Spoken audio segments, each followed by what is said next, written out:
একই স্কুলে মানুষ আর বানর একসাথে পড়তো। অদ্ভুত হলেও সত্য, সেই স্কুলে ছিল এক বুদ্ধিমান বানর, নাম তার বান্টু।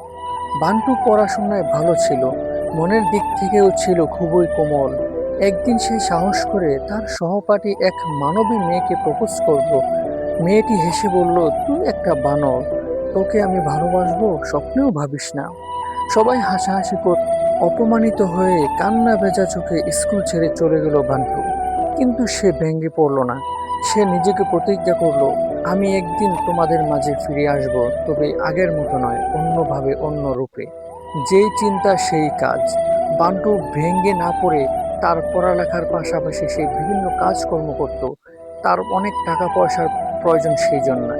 বান্টু কখনো কখনো ইটভাটায় কাজ করত, কখনো চা বিক্রি করত। যখন যা কাজ পাইতো তখন তাই করত। অনেক দিন পর বান্টু ফিরে আসলো তাদের মধ্যে, কিন্তু আগের মতো না, অন্য রূপে, অন্যভাবে। সবাই তখন আশ্চর্য হয়ে বান্টুর দিক তাকিয়ে রইল। ওই মেয়েটিও বান্টুর কাছে আসতে চাইলো, কিন্তু বান্টু আর তাকে জায়গা দিল না। শিক্ষণীয় বিষয় হচ্ছে, কখন কার কি অবস্থা হয়ে যায় আমরা কেউ জানি না।